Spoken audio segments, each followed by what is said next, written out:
जैसा कि आप लोगों को यूनिट नंबर 4 डेरिवेटिव हो चुका था। आज का सेक्शन जो है डियर यूनिट नंबर 5 पर स्टार्ट होता है, जो कंटूर यूनिट का नाम है। सो आज का सेशन आप लोग मिस ना करें। इस सेशन के तहत जो आपको डिस्कस किया जाएगा कंटूर के बारे में, उससे ऑब्जेक्टिव में बहुत ही सवाल यानी 2 या 3 मार्क्स का पूछे जाते हैं और साथ ही 4 मार्क्स का भी पूछे जाते हैं। सो आज आप लोगों को अनुमान लग ही चुका होगा कि आज का सेशन कितना इम्पोर्टेंट है, और बिना स्किप किए वीडियो को देखिए। तो चलिए टाइम न व्यर्थ करते हुए आज डिस्कस किया जाता है कंटूर। कंटूर क्या है? सबसे पहले हम जानेंगे कंटूर का डेफिनेशन, उसके बाद कंटूर लाइन, उसके बाद कंटूर के जो कंपोनेंट होते हैं, कंटूरिंग क्या है, ये सब के बारे में डिस्कस करेंगे। बस आप सब्र कीजिए, बारी बारी से हम सबका डिस्कस करेंगे। तो सबसे पहले है कंटूर लाइन। कंटूर या कंटूर लाइन सेम ही होता है। तो क्या है कंटूर या कंटूर लाइन, उसका डेफिनेशन जानते हैं। देखिए कंटूर लाइन एक प्रकार का इमेजिनरी लाइन होता है। इमेजिनरी लाइन कहने का मतलब ये जूम किया गया, ये आपका सटी यानी ये आपका रियल में नहीं होता है, ये आपको कहीं पर शो नहीं किया जाएगा हिल उल में, यह एक इमेजिंग आपको करना पड़ेगा। और ये ज़्यादातर हिल एरिया में होता है, न कि आपको स्टेट एरिया में देखने को मिलेगा। आपको स्टेट एरिया में देखने को या नहीं मिलेगा कंटूर, कंटूर आपको स्टेट एरिया में नहीं देखने को मिलेगा, तो मिलेगा तो हिल एरिया में मिलेगा। तो कंटूर एक तरह का इमेजिनरी लाइन है जो क्या ज्वाइन करता all point of the surface of earth, यानी कि सरफेस ऑफ अर्थ कहने का मतलब जितने आपको अर्थ के सरफेस है, या तो एबव हो सकते हैं या बिलो हो सकते हैं, तो जितने आपके अर्थ के सरफेस हैं उन सब को जो ज्वाइन करता है इमेजिनरी लाइन, उस इमेजिनरी लाइन को कंटूर के नाम से जाना जाता है। तो आप लोगों को समझ में आ चुका होगा कि कंटूर लाइन क्या है। अगला जो पॉइंट है वह कंटूरिंग। देखिए जितने भी आईएनजी यानी जितने भी वर्ड, जितने भी आपको सेंटेंस मिलेंगे, एक सेकंड ये करिए, जितने भी आपको सेंटेंस मिलेंगे उसके अंत में अगर आईएनजी लगा है, उसके अंत में आईएनजी लगा है, तो वह एक प्रोसेस के अंतर्गत आता है। क्या बोले हैं, एक और फिर से गौर कीजिएगा। जितने भी आपको वर्ड या सेंटेंस मिले, उस सेंटेंस के अंत में अगर आईएनजी लगा है तो वह जो होता है एक प्रोसेस होता है। तो उसी तरह से यहाँ कंटूरिंग है, तो कंटूरिंग कहने का मतलब यह एक तरह का प्रोसेस है। तो क्या डिफिनेशन करता है कंटूरिंग का? The process of drawing the contour line is equal to contouring, यानी कि जिस प्रोसेस के तहत हम कंटूर लाइन को ड्रा करेंगे। अब बात आता है कि कंटूर लाइन को ड्रा कहाँ करेंगे। तो कंटूर लाइन को ड्रा आप कहाँ कीजिएगा, जिस जगह पर आप इमेजिन कीजिएगा वहीं पर आप कंटूर लाइन को ड्रा कीजिएगा। या तो मैप हो सकता है, या तो हिली सरफेस हो सकता है, या अंडुलेटिंग एरिया हो सकता है। तो जिस जगह पे आप कंटूर लाइन को ड्रा करेंगे उस प्रोसेस को कंटूरिंग के नाम से जाना जाता है। सो ये गाइस अगला जो टॉपिक है वो कंटूर मैप की है। तो कंटूर मैप क्या है? तो कंटूर मैप कहता है a map showing the all contour line, यानी जिस मैप के तहत, जिस मैप के ऊपर सभी कंटूर लाइन को शो किया जाएगा। क्या बोले? जिस मैप के तहत या जिस मैप के ऊपर सभी कंटूर लाइन को शो किया जाएगा उसको कंटूर मैप के नाम से जानते हैं। सो हे गाइस आप लोगों को अच्छा से समझ में आ रहा होगा। सो अगला लाइन बताने से पहले आपको एक बात बता देते हैं कि आप लोग अच्छा से स्टडी किया कीजिए, क्योंकि जैसा कि कंपटीशन बढ़ रहा है नंबर बेसिस पे, तो वैसे आप लोग अगर नहीं पढ़ेंगे तो नंबर कहाँ से उठेगा। सो थर्ड सेमेस्टर से आप लोग वहाँ सिलेबस चालू हो जाता है। सो आप टाइम को व्यर्थ नहीं करें। चलिए आगे बोलता है कंटूर इंटरवल या वर्टिकल इक्विवेलेंट क्या है। देखिए कंटूर इंटरवल, इंटरवल कहने का मतलब होता है कि इंटरसेक्ट करना, चाहे वो किसी भी पॉइंट पर इंटरसेक्ट करना। अब कंटूर के मतलब वो जो आपको डिफिनेशन बताया वही होता है। तो चलिए दोनों का कॉम्बिनेशन जानते हैं। कंटूर इंटरवल क्या होता है? The constant vertical distance between two consecutive contour. देखिए, जहां पर आपको दो कंटूर मिलते हैं उन दोनों के बीच के वर्टिकल डिस्टेंस को कंटूर इंटरवल के नाम से जानते हैं। क्या बोले? जहां पर आपको दो वर्टिकल कंटूर मिलते हैं उन दोनों के बीच के वर्टिकल डिस्टेंस, यानी जहां वो मान लीजिए सपोज बी पॉइंट पर आपको दो कंटूर इंटरवल मिले, यानी सॉरी दो कंटूर मिले, उन दोनों के बीच जो आपका वर्टिकल डिस्टेंस होगा उसी को कंटूर इंटरवल के नाम से जाना जाएगा। ठीक है। तो the contour interval is kept constant for partial map, यानी कि जो आप मैप होता है आपका उस पर कंटूर इंटरवल को कांस्टेंट रखा जाता है। अब कांस्टेंट कितना रखा जाता है और डिपेंड करता है आपको मैप पर, एरिया पर। सो आगे डिस्कस करेंगे कितना कांस्टेंट रखेंगे। सो आप टेंशन मत लिए, आपको जितना बताया जा रहा उतना आप सिर्फ स्टडी कीजिए, उसके बाद देखिए आप लोगों का परफॉर्मेंस आप लोगों का कैसा रहता है। सो अगला जो है डियर हॉरिजॉन्टल इक्विवेलेंट क्या है? अगला है हॉरिजॉन्टल इक्विवेलेंट। कहने का मतलब सेम है, वो वर्टिकल डिस्टेंस तो हॉरिजॉन्टल डिस्टेंस, यानी दो कंटूर आपका जहां पर मीट करेगा उन दोनों के बीच के हॉरिजॉन्टल डिस्टेंस को क्या बोलते हैं? हॉरिजॉन्टल इक्विवेलेंट के नाम से बोलते हैं। और यह जो डिपेंड करेगा गाइस वह स्लोप पर और ग्राउंड पर, यानी आपका स्लोप कैसा है, आपका ग्राउंड कैसा है।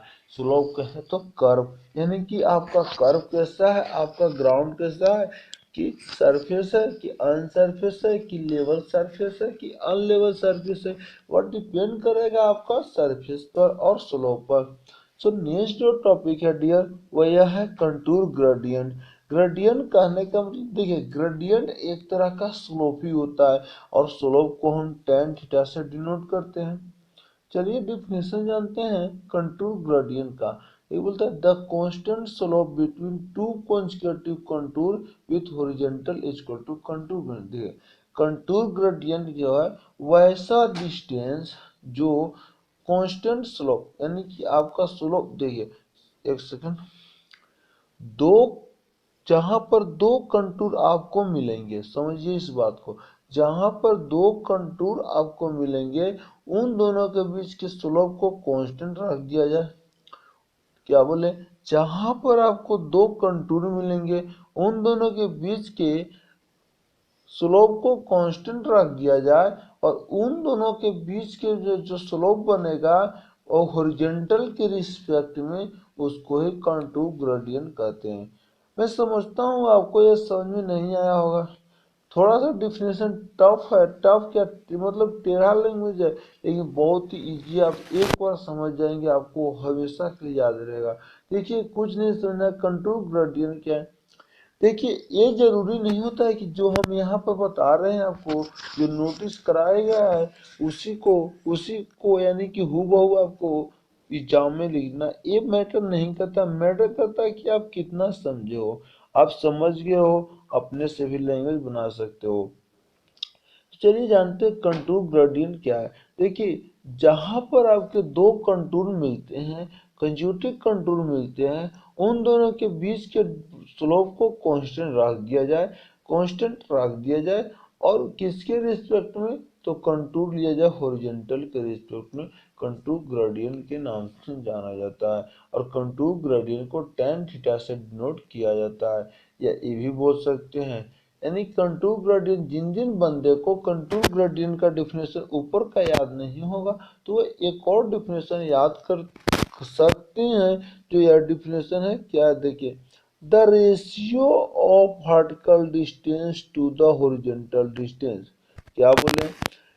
कंटूर ग्रेडियंट का definition, the ratio of horizontal contour distance और वर्टिकल कंटूर डिस्टेंस, यानी देखिए एक बार फिर से रिपीट करते हैं। रिपीट करने का मेरा मकसद इसलिए होता है कि आप लोगों को बार बार रिपीट करने से आप लोगों को याद हो। कंटूर ग्रेडियंट बोलता है कि the ratio of the contour vertical distance to horizontal distance equal to contour gradient. यानी कि देखिए वर्टिकल को यहाँ पर CI से डिनोट किया है और हॉरिजॉन्टल को HG से, और CG बराबर यानी tan थीटा ही लिया है upon CE upon CI upon HG हो गया। अब आते हैं कंटूर मैप। जो यानी आप लोग जाने कंटूर मैप बहुत बता चुके कि कंटूर मैप पे कंटूर लाइन सभी शो ये सब होता है। अब उसका यूज क्या है जान लेते हैं। कंटूर मैप का यूज देखिए, कंटूर मैप का यूज बहुत सारा है, ये पर्पस के अकॉर्डिंग, ये सब के अकॉर्डिंग बहुत सारा है। तो चलिए हम ऐसा यूज बताते हैं जो पर्पस में भी चल जाए, फीचर में भी चल जाए, यानी सभी का कॉम्बिनेशन हो जाए। तो सबसे पहला कंटूर का यूज जानते हैं। The study of general character for region of contouring without visiting the ground. देखिए यानी कंटूर मैप के तहत हम बिना खर्च किए, बिना विजिट किए हुए हम उस एरिया यानी जनरल एरिया के बारे में, कैरेक्टर ये सब के बारे में हम जान लेते हैं। अब मान लीजिए आपको पास, अब आपके माइंड में सवाल उठ रहा है कि सर बिना पैसा लगाए विजिट किए कैसे हम जानेंगे, बताइए अभी। अरे यार मान लीजिए ड्राइंग में पहले आप मैप तैयार कर चुके हो, अब ये तो नहीं ना पैसा पूरी फिन लगा के अब जाओगे एरिया को देखने, साइटिंग करने, सब नहीं। यानी उसी मैप के तहत आप ये अनुमान लगा लेते हो कि वह एरिया का कैरेक्टर कैसा है, जनरल एरिया कैसा है, रीजन प्रॉपर्टी कैसा है, ग्राउंड कैसा है, वही है। तो दूसरा जो यूज बताता है, to decide the must economical system and site for engineering work such as bridge canal. देखिए जो आपका ब्रिज है, कैनाल है, रिजर्वायर है, ये सब जो है उसको इकोनॉमिकल बनाने का काम करता है इंजीनियर के थ्रू। जैसे देखिए एक मैप बनाने में आपको मुश्किल से 30,000 रुपया लगा, ठीक है, एक मैप बनाने में आपको 30,000 कॉस्ट लगा। अगर आपको वही इंजीनियर जाता साइट पे और वहां पर 5 से 6 दिन उसका पूरा विजिट करता है, यानी पूरा उसको जांच पड़ताल करता है, इन्वेस्टिगेशन करता, तो वह क्या 30,000 में हो जाता, वह एक्स्ट्रा पैसे ज़्यादा पैसा लेता और आपका टाइम भी ज़्यादा खर्च होता। तो देखिएगा आपको टाइम भी बच गया और कॉस्ट भी बच गया, इसलिए इकोनॉमिकल है इंजीनियरिंग वर्क के लिए।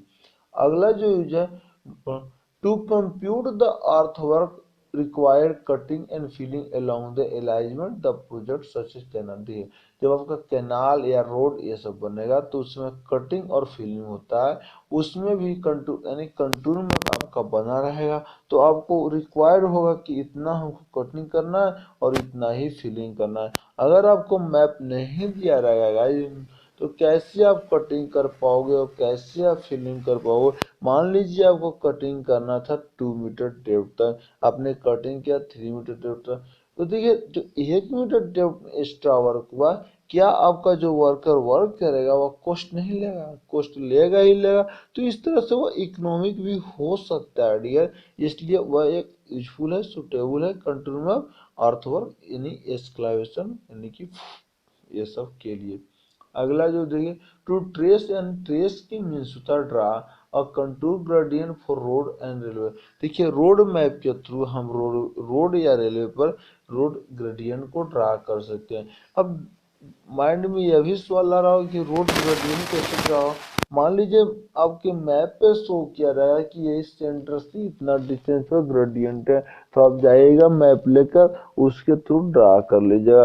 अगर आपके पास वही नहीं रहेगा तो कोई इंजीनियर बुलाइएगा, उसको बार बार ड्रा करिएगा, ये ड्रा कीजिए वो ड्रा कीजिए, क्या आपके पास कोई ना कोई प्रूफ ही नहीं है ना। तो आप ड्रा करते रहेंगे और आपका इकोनॉमिक यानी कॉस्ट भी ज़्यादा लग जाएगा।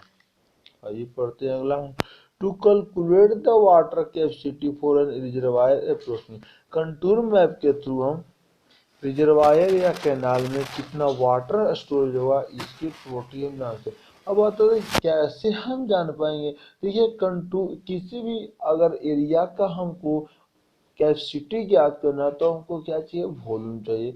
और कंटूर मैप में लेंथ विड्थ हाइट शो किया रहेगा, कितना लेंथ देना है, कितना विड्थ देना है, कितना हाइट देना है, ये सब मैप में शो किया रहेगा। इसलिए हम क्या करते हैं, मैप के थ्रू हम इसका क्वांटिटी को फाइंड आउट करते हैं कि वाटर कितना अटेगा। अगला जो एक सेकंड, अगला जो टॉपिक है वह है यानी अगला जो पॉइंट है, अगला है character status of contour map. Contour map के अगला जो टॉपिक है डियर वह character status of control map. यानी character status of control map कहने का मतलब है कि आपके मैप के प्रॉपर्टी के बारे में स्टडी करते हैं। अब अगर आपको एग्जाम में बोलता है कि प्रॉपर्टी ऑफ कंट्रोल मैप, तो आप हैरान मत दिएगा कि सर बताया ही नहीं है करेक्ट मतलब प्रॉपर्टी ऑफ कंट्रोल मैप। तो प्रॉपर्टी या करेक्टर स्टेटस सेम ही है, तो आप डिफरेंस नहीं समझेगा। तो पहला जो टॉपिक है, देखिए यार, अब आप लोग थर्ड सेम के स्टूडेंट हैं, तो ये सब फ्लोइंग और लॉविंग बोलना कोई ज़रूरी नहीं है, नेसेसिटी नहीं है। ये सब अपने से आप लिख सकते हैं कि फ्लोइंग टाइप शूज। तो यहाँ पर टाइम को कंज्यूम करना है और ज़्यादा से ज़्यादा टॉपिक को बताना है। तो चलिए, पहला जो है बोलता है all point in a contour line have a same elevation और हाइट। देखिए, जितने भी आपके कंटूर का जो पॉइंट होंगे उन सब का सेम हाइट होता है और लाइन भी सेम होता है, एलिवेशन भी सेम होता है। सपोज आप हिली एरिया में गए, आप कंटूर पॉइंट को सिलेक्ट कीजिएगा डिफरेंट डिफरेंट लेवल पर, तो आपका जो लेवल होगा वह सेम होगा और हाइट भी जो होगा वह सेम होगा और साथ साथ एलिवेशन भी सेम होगा। तो चलिए, पहला जो पॉइंट है आपका कंप्लीट हुआ। सेकेंड पॉइंट बोलता है when the contour line are uniformly spaced in the indicate a uniform slope. यानी जब आपका कंटूर जो लाइन होगा वह यूनिफॉर्मली होगा, तो वह जो यूनिफॉर्मली है वह यूनिफॉर्मली स्लोप को शो करेगा, न कि फॉर्मली स्लोप को। यहाँ पर याद रखिएगा, ठीक है। आगे बोलता है when the contour line are straight and equally spaced they indicate the inclined plane surface। देखिए, इनसे रिपीट करते हैं। जो आपका कंटूर लाइन अगर यूनिफॉर्मली होगा तो यूनिफॉर्मली स्लोप को शो करेगा। अगर आपका कंटूर लाइन फॉर्मली होगा यानी लेवल में होगा, इक्वली होगा, तो वह शो करेगा क्या? Inclined plane surface. Inclined plane surface. Next जो पॉइंट है बोलता है when contour line are widely at indicate a fly surface. ये क्या बोलता है? यदि आपका कंटूर लाइन वाइडली मतलब फैला हुआ पूरा का पूरा, ठीक, बीच के लॉन्ग, अगर आपका कंटूर लाइन वाइडली होगा तो वो इंडिकेट करेगा फ्लाइट सरफेस को। And when they run close together it indicate the steep slope. क्या बोला? यदि आपका पास पास होगा, क्लोज होगा, तो वह स्टीप स्लोप शो करेगा। स्टीप स्लोप के मतलब होता है तीखा मोड़, तीखा मोड़। नेक्स्ट जो पॉइंट है बोलता है a series close contour line on map indicate a hill. यानी कि आपका अगर मैप पर series close contour line show कर रहा है, क्लोज कंटूर लाइन करने का मतलब एक दूसरा से क्लोज किया हुआ है। क्लोज कंटूर लाइन अगर मैप पे शो कर रहा है तो वह हिल को शो कर रहा है। और if the higher value of inside, यानी कि देखिए, आपके जो ऑब्जेक्टिव में सवाल आते हैं, क्वेश्चन पूछते हो, इस तरह से पूछते हैं कि यदि यदि आपका कंटूर लाइन इनसाइड हाई है, क्या फिर से, यदि आपका यदि आपका कंटूर लाइन इनसाइड हाई है तो वह आपका हिल का शो करता है, और अगर आपके आउटसाइड है हाइयर तो वह पॉन्ड को शो करता है। क्या बोले? आउटसाइड हाई होगा तो पॉन्ड को शो करेगा और इनसाइड हाई होगा तो हिल को शो करेगा। नेक्स्ट जो पॉइंट है बोलता है a series of close control line on map indicate the value higher value of outside. Outside की ओर जो फिगर बनाया गया इसमें अगर आपके बाहर की ओर हाई वैल्यू शो करेगा तो वैल्यू इंडिकेट करेगा। अगला जो लाइन यानी अगला जो पॉइंट है बोलता है contour line cross the ridge and valley line at right angle. देखिए, अगर आपका जो कंटूर लाइन है वह रिज लाइन और वैली लाइन को क्रॉस करेगा। क्या बोले? आपका जो कंटूर लाइन है, आराम से, आपका जो कंटूर लाइन है वह रिज लाइन और वैली लाइन को क्रॉस करेगा तो राइट एंगल बनाएगा वहां पर। यानी फिर से रिपीट करते हैं डियर, अगर आपका कंटूर लाइन है वो वैली और रिज को क्रॉस करेगा तो वहां पर राइट एंगल बनाएगा। नेक्स्ट जो पॉइंट है बोलता है if the higher value are inside of loop और बेंड। यानी आपका अगर इनसाइड की ओर हायर वैल्यू है वह बेंड किया हुआ है, या तो वह लोप किया हुआ है तो वह रीड लाइन को और कॉन्वेक्सिटी ऑफ कंटूर लाइन को शो करेगा, वो भी डाउनवर्ड की ओर। तो नेक्स्ट पॉइंट बोलता है इफ द हायर वैल्यू या if the higher value of outside of loop या बेंड, किधर की ओर बोल रहा, वहां इनसाइड था ऊपर पॉइंट में, यहाँ आउटसाइड, यहाँ आउटसाइड है, क्या आउटसाइड है। तो लोप या bend in the contour it indicate a valley line and convexity of contour line और अपवर्ड, अपवर्ड की ओर। देखिए आपको यहाँ पर जो प्रॉपर्टी बताया गया डियर वो 10 या 12 है।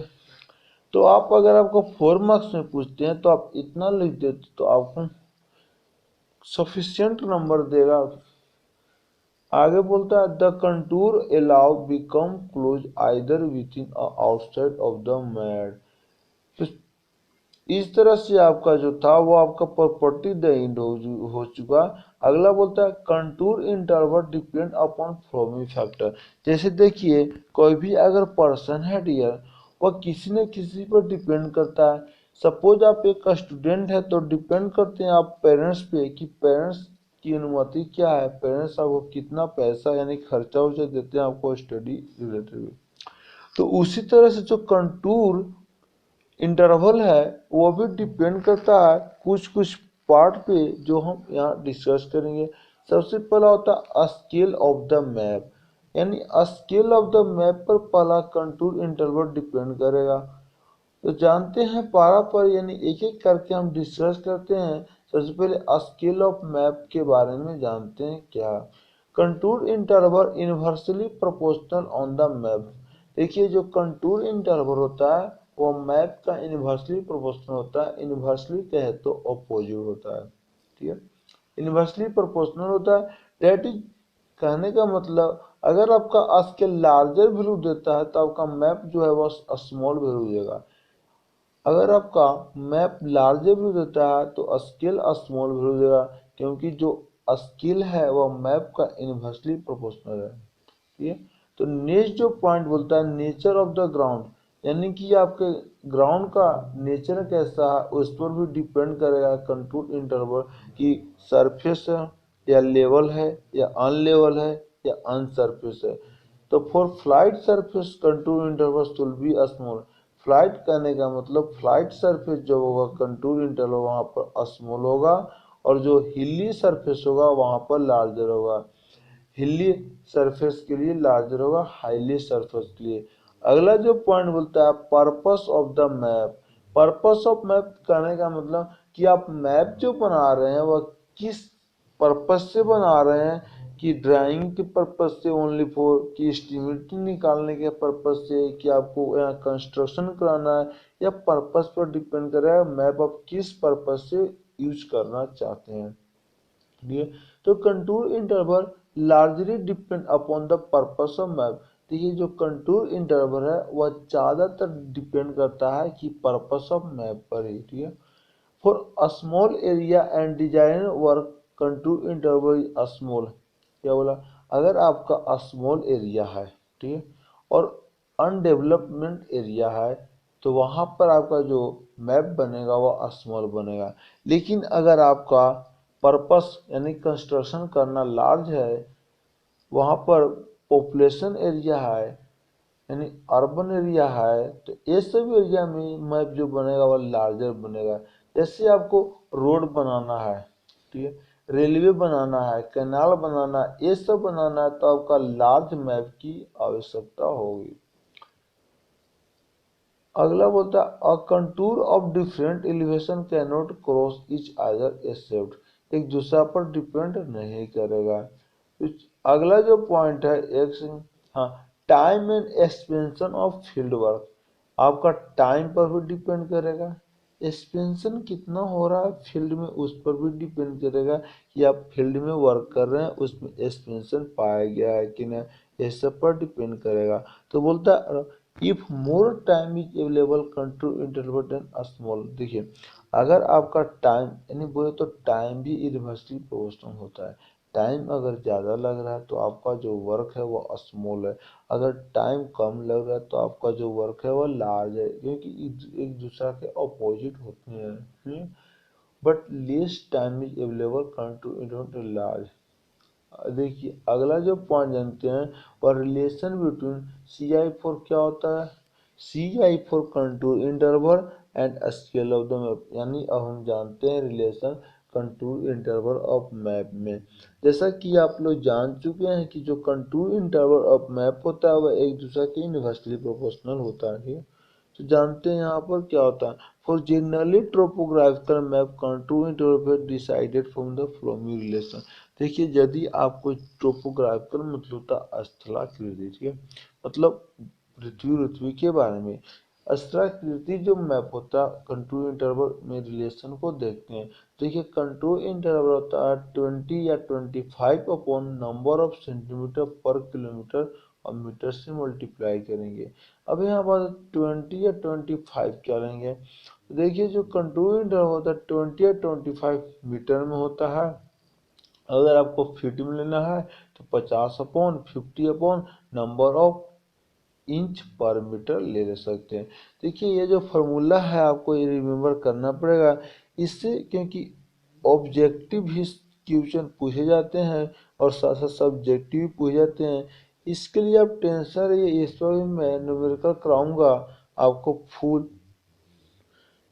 जैसा कि न्यूमेरिकल नीचे दिया गया है, if the scale of the map of the इतना, तो जैसा कि आप लोग न्यूमेरिकल देख रहे हैं ये सब न्यूमेरिकल आप लोग सोल्व खुद से कीजिए। अगर नहीं होता है तो कमेंट सेक्शन के तहत कमेंट कीजिए, मैं कमेंट का रिप्लाई जरूर करता हूँ और मैं इस पर वीडियो भी बनाऊंगा।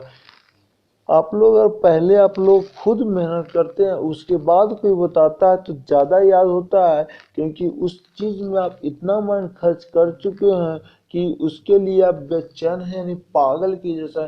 पागल बनिए, क्योंकि पागल बनो यार, पागल बोलने से ही कुछ मिलता है ना कि होशियार बनने से। पागल बनो, किसी भी चीज के पीछे पागल की तरह पड़ा रहो, एक न एक दिन वह सर झुकाएगा ही। सो आप पहले इसको सॉल्व करो उसके बाद कमेंट सेक्शन में कमेंट किया करो, ठीक है। चलिए नेक्स्ट जानते हैं अब मेथड ऑफ कंटूरिंग, यानी कंटूरिंग हम कितने तरह से कर सकते हैं। कंटूरिंग दो तरह से करेंगे, डायरेक्ट मेथड और इनडायरेक्ट मेथड। अब इसके बारे में डिस्कस करते हैं कि डायरेक्ट मेथड क्या है और इनडायरेक्ट मेथड क्या है। देखिए डायरेक्ट मेथड क्या है, बोलता है this method is very accurate. देखिए किसी भी चीज को पॉइंट बाय पॉइंट लिखा जाए तो डायरेक्ट जो मेथड है वह बहुत ही ज्यादा एक्यूरेट मेथड है, बट स्लो एंड कॉम्प्लेक्स, यानी यह आसान नहीं, यह थोड़ा भार पड़ता है करने में, यह थोड़ा भार पड़ता है करने में और यह टाइम को ज्यादा गेन करता है। ये लेकिन देखो जो चीज अच्छा होता है वह चीज टाइम लेता है, बट कोई बात नहीं, वह अच्छा तो वर्क करता है। मान लीजिए यह टाइम कम ही लेता और जो रिजल्ट आता है वह खराब देता है, यानी कि रिजल्ट कम देता, तो इसका करने का फायदा नहीं था। इसमें ज्यादा कॉस्ट भी खर्चा हो जाता, यानी इकोनॉमिक भी रहता। और हम क्या एक सिविल इंजीनियर, और सिविल इंजीनियर का यह कर्तव्य होता है, यानी कि इसका वर्क होता है कि इकोनॉमिक हो और साथ साथ सेफ्टी हो और ज़्यादा अच्छा हो और डिजाइन भी हो, ठीक है। यह सिविल इंजीनियर का बड़ा कर्तव्य होता है। तो उसी तरह